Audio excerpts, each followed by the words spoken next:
오늘 우리에게 주시는 하나님의 말씀은 고린도전서 9장 1절에서 10절까지의 말씀입니다. 신약성경 273쪽입니다. 정체성 두 번 함께 선포합니다. 나는 빚진 자입니다. 거저받은 복음의 사랑을 세상에 갚으며 살아갑니다. 나는 빚진 자입니다. 거저받은 복음의 사랑을 세상에 갚으며 살아갑니다. 아멘. 오늘 함께 나눌 9장의 이제 말씀은요, 바울의 그 변호라고 할 수 있습니다.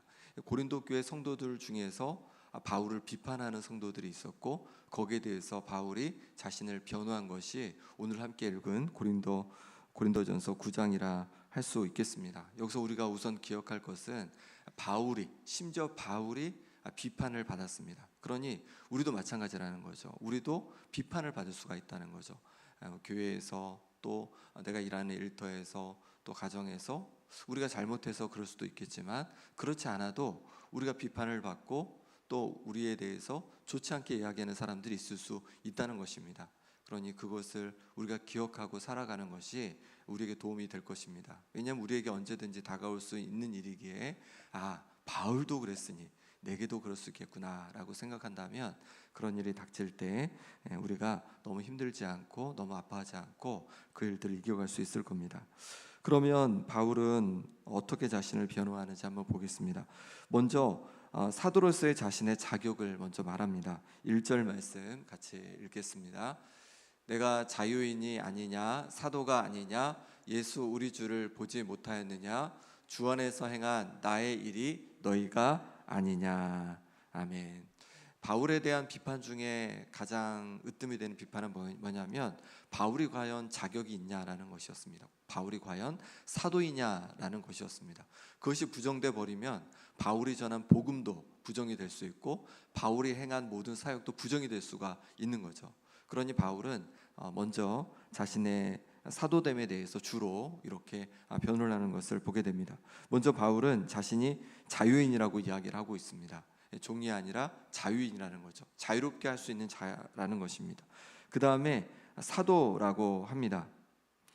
사도라고 하면서 예수 우리 주를 보지 못하였느냐 이렇게 또 얘기합니다. 예수님을 바울은요 보았다는 것이죠. 다메섹 도상에서 예수님을 만나게 되었고, 그래서 예수님을 만남으로 말미암아 변화되었죠. 이건 너무도 확실하죠. 왜냐하면 뭐하러 가는 길이었냐면, 예수 믿는 사람들을 잡아 감옥에 가두기 위해서 다메섹으로 가는 길이었잖아요. 그런데 예수님을 만났기에, 정말 만날기에 바로 다메섹에서 복음을 전하는 일이 일어난 거죠. 예수님을 만나지 않았다면 그렇게 변할 수가 없는 거죠, 사람이. 그런데 예수님을 정말 만났기에 예수님을 전하는 자가 되었다는 거죠. 어쨌든 바울은 예수님을 자신이 보았다고, 만났다고 고백을 하고 있는 것입니다. 그리고 주 안에서 행한 나의 일이 너희가 아니냐 이렇게 말하고 있습니다.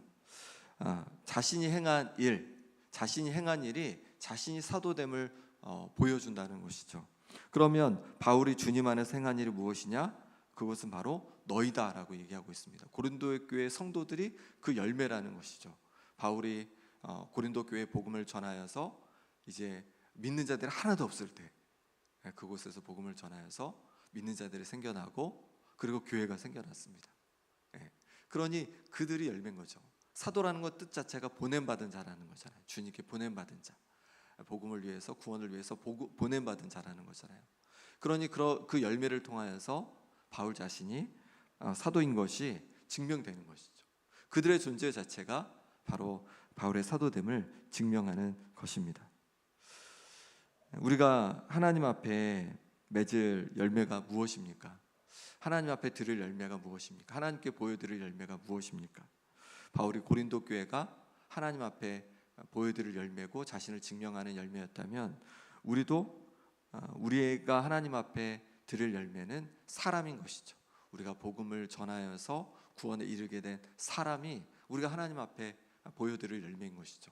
또 우리가 섬김으로 말미암아서 이렇게 믿음이 자라고, 그렇게 견고하게 하나님 앞에 쓰임받는 자들이 세워진다면, 그것이 하나님 앞에 우리가 드릴 열매인 줄 믿습니다.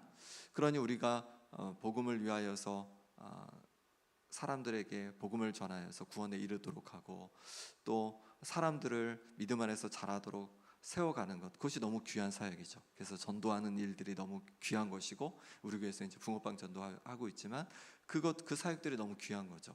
그리고 또 바나바 사역을 통하여서 또 새가족들을 이렇게 돌보고 또 새가족부를 통하여서 새가족들을 잘 돌보고 또 구역에서 우리 구역장님, 인도자님, 또 권찰님이 우리 또 성도님들을 또 구역원들을 잘 돌보고 세워가는 것, 이것이 너무 귀한 사역이고 또 우리 선생님들이 또 아동부에서 또 영유아 유치부에서 또 청년부에서 청소년부에서 이렇게 세워가는 것이 너무도 귀한 사역이라는 거죠. 사람을 세워가는 것이 너무 귀한 사역인 것이죠. 그것이 하나님 앞에 우리가 드릴 열매가 되는 줄 믿습니다.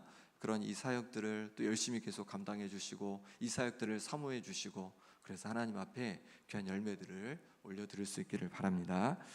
2절 말씀 같이 읽어보겠습니다. 다른 사람들에게는 내가 사도가 아닐지라도 너희에게는 사도이니 나의 사도됨을 주 안에서 인친 것이 너희라. 아멘. 바울은 다른 이들에게 자신이 사도가 아닐지라도 고린도 교회 성도들에게는 분명히 자신이 사도라고 말합니다. 바울의 사도됨을 주 안에서 인친 것이 너희다. 고린도 교회 성도들 너희라고 말하고 있는 것이죠. 내 자신이 하나님의 사람인 것을 인쳐줄 이들이 있으십니까? 내가 하나님의 사람인 것을 인쳐줄 이들이 있습니까? 나를 통해서 열매 맺은 이들이 있습니까? 가족일 수도 있고 이웃일 수도 있고 또 그렇게 열매 맺은 성도일 수도 있을 것입니다. 한번 돌아보고 또 우리가 귀한 열매를 맺어갈 수 있기를 바랍니다. 그래서 나의 기도와 애씀을 통해서 사람들이 영혼의 구원을 이루고 하나님 앞에 나오고 또 하나님을 더 열심으로 섬겨가고 또 경과 믿음으로 세워가고 이런 역사들이 우리 가운데 넘쳐나기를 소망합니다. 그것을 통해서 우리가 정말로 하나님 앞에 쓰임받는 하나님의 사람으로 그렇게 인쳐질 줄 믿습니다. 3절 말씀 같이 읽어보겠습니다. 나를 비판하는 자들에게 변명할 것이 이것이니. 여기 보니까 나를 비판하는 자들에게 변명할 것은 이것이니 하면서 쭉 4절부터 자신을 변호하고 있습니다. 여기서 변명이라는 것은 약간 변명한다고 말하면 약간 부정적인 뉘앙스가 있잖아요. 너 변명하는 거야? 변명하지 마, 막 이렇게 얘기하잖아요. 근데 여기는 약간 부정적인 의미는 없고요, 변호한다라고 보시면 되겠습니다. 그래서 변호한다. 그래서 나를 비판한 자들에게 내가 나를 변호하겠다, 이런 것이죠. 그 비판이 정당하지 않음을 변호하겠다라고 말하고 있는 것이죠. 그러면서 바울은 어떤 자기 변호를 하고 있을까요? 그것은 이제 4절부터 나오는데 자신의 권리를 사용하지 않은 것으로 자신을 변호하고 있습니다. 4절 5절 말씀 같이 읽겠습니다. 우리가 먹고 마실 권리가 없겠느냐? 우리가 다른 사도들과 주의 형제들과 게바와 같이 믿음의 자매된 아내를 데리고 다닐 권리가 없겠느냐? 바울은 먼저 우리가 먹고 마실 권리가 없겠느냐 이렇게 말하고 있습니다. 바울은요 먹고 마실 권리가 있었죠. 자신의 능력으로 그렇게 할 수도 있었고 또 복음을 전하면서 또 성도들을 통해서 후원을 받아서 편안하게 먹고 또 마시면서 그렇게 할 수 있었습니다. 그것은 당연한 어떤 바울의 권리일 수 있습니다. 그런데 바울은요 그 권리를 사용하지 않은 것이죠. 그 권리를 사용하지 않음으로 말미암아서 때로 잘 먹지 못하였고 때로 굶주렸고 때로 여러 어려움들을 당했습니다. 자신이 받을 수 있는 권리인데도 그 권리를 사용하지 않은 것이죠. 또한 게바는 베드로를 말하는 거죠. 베드로처럼 또 다른 이들처럼 아내를 데리고 다닐 권리도 있었습니다. 그것이 전혀 문제가 되지 않죠. 할 수 있었는데 그렇게 하지 않았습니다. 자신의 사명을 위해서 자신의 권리를 내어놓은 것입니다. 권리를 포기한 것입니다. 그리스도인이 된다는 것은요 자신의 권리를 주장하는 것이 아닙니다. 그리스도인이 된다는 것은 권리가 있지만 권리를 포기하는 것과 더 가깝습니다. 주님을 위해서 무엇을 포기하고 계십니까? 재물인지 아니면 사람들의 인정인지 풍족히 먹고 마실 것인지 나의 정당함을 말하는 것인지 어떤 것을 주님을 위해서 포기하고 있습니까? 주님을 위해서 내가 포기하는 것이 많으면 많을수록 우리는 더욱 주님을 닮아가는 것입니다. 주님을 따라가는 것입니다. 왜 그렇습니까? 우리 주님도 어마어마한 권리를 포기한 분이기 때문에 그렇습니다. 저 높은 하늘 보좌 우편을 포기하시고 이 땅에 내려오셨습니다. 이 땅에 오셔서 하나님의 아들로서 그 능력으로 말미암아서 이 땅에서도 그 능력으로 자신을 위해서 그 능력을 사용하면서 사람들 앞에 높임받을 수 있었고 풍족하게 살아갈 수도 있었을 겁니다. 하지만 그 모든 권리를 포기하는 거죠. 잡히시는 순간에도 천사를 보내달라고 하셔서 그들을 다 무찔러 버릴 수 있었지만 그 권리를 사용하지 않으시는 거죠. 아무 죄도 없으신데 그럼에도 불구하고 자신의 권리를 내어놓고 십자가에서 못 박히시는 것이죠. 그렇게 예수님은 끝까지 자신의 것을 내어놓고 자신의 권리를 포기하면서 하나님 앞에 순종하며 나아가셨던 것입니다. 그럴 때 하나님께서 이제 예수님을 다시 부활케 하시고 또 승천하셔서 하나님 보좌 우편에 그렇게 그 영광의 자리로 인도해 주신 것입니다. 우리도 마찬가지입니다. 우리가 우리의 권리를 포기하면 포기할수록 더 보잘것 없어지는 것이 아니라 더 주님을 닮아가는 우리의 모습이 될 줄 믿습니다. 그리고 그뿐만 아니라 우리가 그렇게 주님을 위해서 포기하고 우리의 권리를 포기하고 낮아지면 낮아질수록 주님께서 우리를 더욱더 높여주실 줄 믿습니다. 그러니 내가 주님을 위해서 포기할 것이 무엇이 있을까 생각해 보시고 그렇게 주님을 위해서 내가 포기할 것들을, 내 권리지만 포기할 것들을 하나씩 포기해 갈 수 있는 우리가 될 수 있기를 바랍니다. 6절 7절 말씀 같이 읽겠습니다. 어찌 나와 바나바만 일하지 아니할 권리가 없겠느냐? 누가 자기 비용으로 군 복무를 하겠느냐? 누가 포도를 심고 그 열매를 먹지 않겠느냐? 누가 양떼를 기르고 그 양떼의 젖을 먹지 않겠느냐? 아멘. 바울은 어찌 자신과 바나바만 일하지 아니할 권리가 없겠느냐 이렇게 말하고 있습니다. 바울은 일하지 아니할 권리가 있었죠. 그래서 이제 교회가 후원해 주는 것으로 성도들이 도와주는 것으로 먹고 살 수가 있었습니다. 하지만 그렇게 하지 않았습니다. 일을 했다는 거죠. 그렇게 하지 않고 일하면서 사역을 해갔다는 것입니다. 그래서 어떤 일을 했죠? 천막을 짓는 일을 했죠. 그 일을 해가면서 자신의 사명을 감당해 갔던 것이죠. 자비랑 선교사의 삶을 살아갔던 것입니다. 그렇게 하지 않을 권리가 있었지만 그렇게 한 거죠. 일하지 않을 권리가 있었지만 그렇게 한 것입니다. 여기 보니까 7절에 그런 비유들이 나오죠. 누가 자기 비용으로 군복무를 하겠느냐?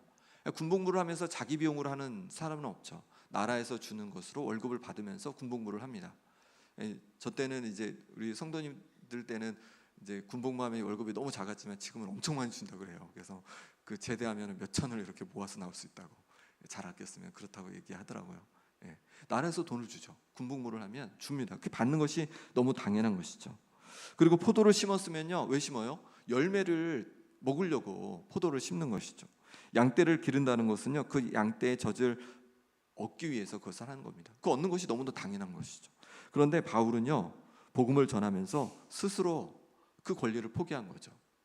포기하면서 스스로 여비를 충당해 갔다는 것입니다. 스스로 먹고 사는 문제를 해결해 갔다는 것입니다. 자신의 권리를 내어놓았다는 것이죠. 왜 그랬을까요? 바울은 여러 곳에, 서신서 여러 곳에 그 이유를 설명하고 있는데요, 데살로니가 후서에서는 게으르게 행하지 말라라고 데살로니가 교인들에게 말하면서 그러면서 이 얘기를 합니다. 데살로니가 후서 3장 8절 9절에 누구에게서든지 음식을 값없이 먹지 않고 오직 수고하고 애써 주야로 일함은 너희 아무에게도 폐를 끼치지 아니하려 함이니 우리에게 권리가 없는 것이 아니요 오직 스스로 너희에게 본을 보여 우리를 본받게 하려 함이니라. 아멘. 바울은 데살로니가 교회에 복음을 전하면서 그들에게 폐를 끼치지 않기 위해서 그렇게 어떻게 했어요? 값을 지불하고 먹었다는 거예요. 그러니까 데살로니가 교회는 어떤 교회냐면 원래 교회가 없었잖아요. 그러니까 복음을 처음 전하는 거죠, 그곳에서. 그런데 만약에 바울이 먹을 것을 그들에게 달라고 하면서 복음을 전하면 어땠을까요? 복음이 들어가기가 너무 어려웠을 거예요. 그러니까 자신을 희생한 거죠. 천막을 짓는 일을 하면서 자기가 먹고 살 비용을 충당하면서 그렇게 복음을 전한 거죠. 그러니 복음이 그곳에 제대로 전해질 수가 있었는 것인 거죠. 그것만이 아니라 또 하나는 본을 보기 위함이었다는 거죠. 게으른 자들에게 본을 보이기 위해서 그렇게 일하면서 감당을 했다는 것입니다. 바울이 일을 했던 것은 딱 하나입니다. 복음을 위해서입니다. 복음을 위해서. 복음을 위해서, 그리고 성도들에게 본이 되기 위해서 자신이 그 어려움 중에도 일을 하면서 그렇게 사명을 감당해 갔다는 것이죠. 바울은 또한 에베소 교회 장로들에게 고별 설교를 하면서, 어디서 고별 설교를 하죠? 밀레도에서 고별 설교를 하면서 이렇게 그들에게 이야기합니다. 사도행전 20장 33절부터 보니까 내가 아무의 은이나 금이나 의복을 탐하지 아니하였고 여러분이 아는 바와 같이 이 손으로 나와 내 동행들이 쓰는 것을 충당하여 범사에 여러분에게 모본을 보여준 바와 같이 수고하여 약한 사람들을 돕고 또 주 예수께서 친히 말씀하신 바 주는 것이 받는 것보다 복이 있다 하심을 기억하여야 할지니라. 아멘. 바울은 에베소 교회에 갔을 때도, 에베소 지역에 복음을 전할 때도 비용을 그들에게 받지 않고 자신이 일을 했다는 것이죠. 그래서 왜 그렇게 했다고 합니까? 본을 보여주기 위한 거죠. 그래서 수고하여 약한 자들을 도왔다는 거예요. 바울은 그냥 자기 먹고 쓸 것만 충당하는 것이 아니라 그걸 가지고 또 약한 자들을 도왔다는 거예요.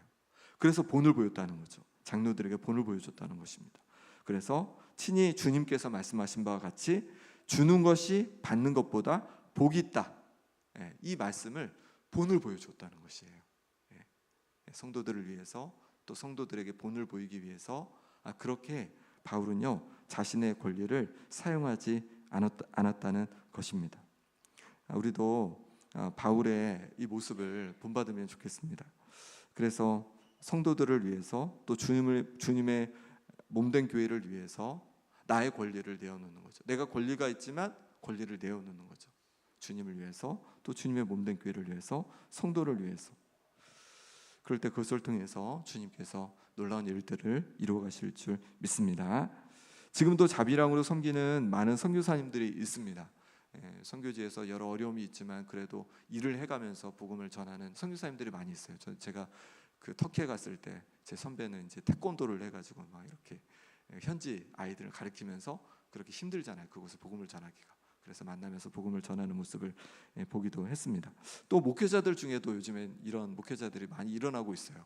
그래서 주중에는 일을 하고, 그래서 뭐 택배 일을 하기도 하고 도배 일을 하기도 하고 막 그런 일을 하면서 주일에는 또 귀한 사역을 하는 거죠. 그 모습이, 목회자들이 그렇게 하면요, 이제 우리나라에서는 약간 좀 부정적인 시각이 있는 것 같아요. 또 약간 돈만 밝히는 것 같고. 근데 이제 미국에서는 굉장히 이런 일들이 흔하다고 하고요.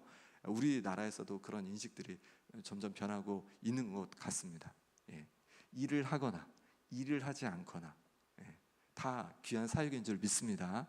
그러니 그것을 우리가 다른 눈으로 보는 것이 아니라 주님을 위해서라면, 주님의 몸된 교회를 위해서라면 귀한 것으로 함께 여겨질 수 있으면 좋겠습니다. 9절에서 10절에서는 다시 한번 율법에서 사역자가 마땅히 그 필요를 교회에서 받을 권리가 있음을 얘기를 해주고 있어요. 9절에서 10절 말씀 같이 읽겠습니다. 모세의 율법에 곡식을 밟아 떠는 소에게 망을 씌우지 말라 기록하였으니 하나님께서 어찌 소들을 위하여 염려하심이냐, 오로지 우리를 위하여 말씀하심이 아니냐. 과연 우리를 위하여 기록된 것이니 밭가는 자는 소망을 가지고 갈며 곡식 떠는 자는 함께 얻을 소망을 가지고 떠는 것이라. 아멘. 모세의 율법에 곡식을 밟아 떠는 소에게 망을 씌우지 말라는 그런 말씀이 있다는 거죠. 곡식을 밟아 떠는 소에게 망을 씌우지 말라는 이유는 뭘까요? 그 소가 그 곡식을 떨면서 자신이 먹을 것을 먹을 수 있게 해주라는 거죠. 그 정도는 좀 소에게도 허락해 줘라, 이런 얘기인 거죠. 이것이 소를 위한 얘기가 아니라 우리를 위한 거라고 얘기하고 있습니다. 그 말은 뭐냐면 밭가는 자는 소망을 가지고 갈며 곡식 떠는 자는 함께 얻을 소망을 가지고 떤다는 것이죠. 떨라는 것이죠. 그러니 일을 하고 수고한다는 건요, 그거에 대한 열매를 기대한다는 것이죠. 그런 이 말은 어떤 걸 얘기하는 거냐면, 복음을 전하면서 또 사역을 하면서 자신의 필요를 공급받는 것, 그러니까 지금으로 말하면 선교사들이, 또 목회자들이 사역에 대해서 그 비용을 충당받는 것, 도움을 받는 것, 그것은 잘못된 것이 아니라고 얘기를 해주고 있는 거죠. 다시 한번. 그래서 물론 이제 그 하고자 하는 말은 다음 절에 더 이제 명확히 나오지만 그렇게 다양한 사역들이 있다는 거예요. 그래서 뭐 교회의 또 규모랑도 관련이 있을 것 같고, 또 큰 교회나 좀 어느 정도 되는 교회는 이제 사역들이 워낙 많으니까 교회에서 주는 사례와 그 사례로 이제 먹을 것을 해결하면서 그렇게 사역을 하기도 하고, 또 그렇지 않고 개척하는 교회들은 물론 어려움이 있겠지만 그렇게 일을 하면서 감당하기도 하고, 여러 가지 상황들이 있다는 것이죠. 그러니 그것들을 우리가 인정하고 받아들이고 존중해주고 또 함께 협력해 준다면 그것이 또한 너무 귀한 것이 될 줄 믿습니다.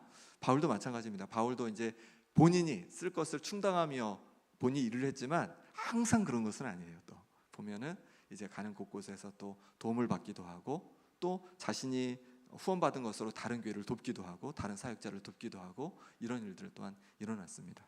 그러니 우리가 함께 어쨌든 귀한 사역에 함께 동참할 수 있는 은혜가 있길 바라고, 또 내 권리를 주장하기보다는 주님 앞에서 내 권리를 내어놓을 수 있는, 하나씩 하나씩 내어놓으며 또 주님을 섬길 수 있는 우리가 될 수 있기를 바랍니다.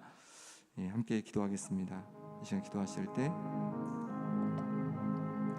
하나님 아버지, 주님께 열매드리는 삶이 되기를 원합니다.